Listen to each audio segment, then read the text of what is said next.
সুপ্রিয় শিক্ষার্থীরা, তোমাদের সকলকে শুভেচ্ছা এবং স্বাগতম জানাচ্ছি। আজকে আমরা যে কোনো সংখ্যার বর্গমূল কিভাবে নির্ণয় করতে হয় তা নিয়ে আলোচনা করব।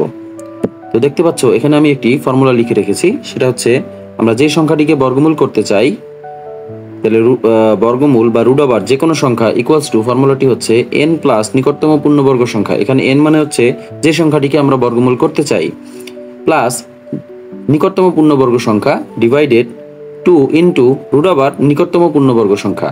তো আসো এই ফর্মুলা বা সূত্র অনুযায়ী আমরা কয়েকটি সংখ্যার বর্গমূল নির্ণয় করে দেখি।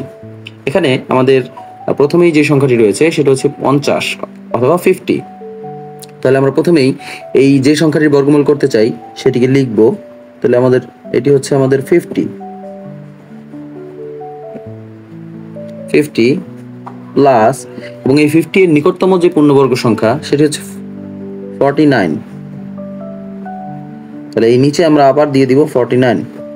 তাহলে 50 এবং 49 এই দুটোকে আমরা যদি যোগ করি তাহলে সেক্ষেত্রে আমরা যোগফল হিসেবে পাবো হচ্ছে 99। আর এখানে 49 এর বর্গমূল হচ্ছে 7, আর 7 আর 2 গুণ করলে আমরা পেয়ে যাব হচ্ছে 14।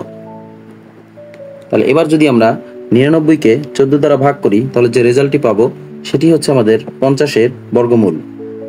সেটা হবে 7.071।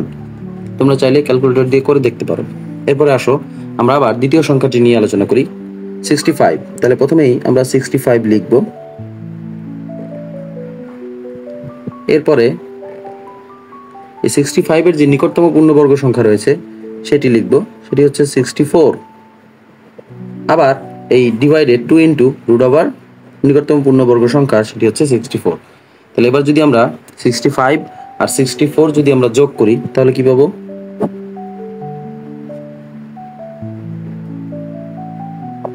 129। এদিকে 64 বা 64 কে যদি আমরা বর্গমূল করি তাহলে সেক্ষেত্রে পাবো হচ্ছে 8 আর 2 গুণ করলে আমরা পেয়ে যাব হচ্ছে 16। তাহলে এটাকে যদি আমরা, তাহলে 129 কে এখনো যদি আমরা 16 দ্বারা ভাগ করি তাহলে সেক্ষেত্রে যে রেজাল্টটি পাবো সেটি হচ্ছে আমাদের